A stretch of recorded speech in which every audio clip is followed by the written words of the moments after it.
৪ ঘন্টার মধ্যেই দক্ষিণবঙ্গে কালবৈশাখীর সম্ভাবনা।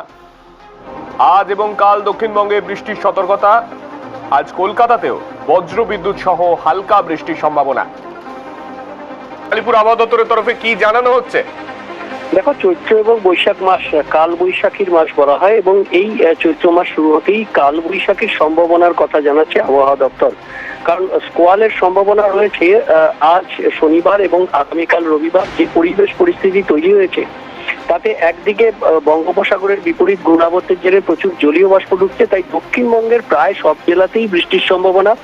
আগামী বুধবার পর্যন্ত এই বজ্র বিদ্যুৎ সহ বৃষ্টি চলবে, হালকা থেকে মাঝারি, এবং তার সঙ্গে দমকা ঝোড়ো হাওয়া বইবে।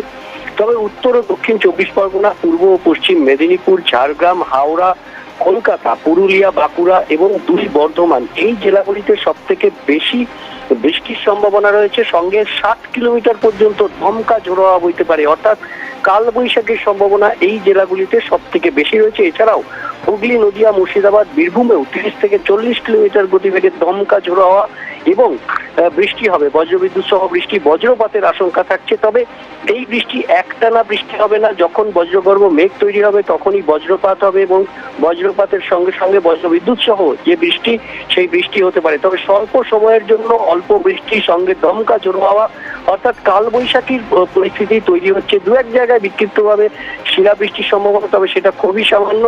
উত্তরবঙ্গে কিন্তু এই আবহাওয়ার একদম কোনো প্রভাব পড়বে না। উত্তরবঙ্গে আপাতত কয়েকদিন শুষ্ক আবহাওয়া এবং তাপমাত্রা 2 বঙ্গেই যে পরিস্থিতি হয়েছে, অর্থাৎ এই তাপমাত্রাই থাকবে, খুব একটা বেশি হেরফের হবে না আগামী কয়েকদিনে।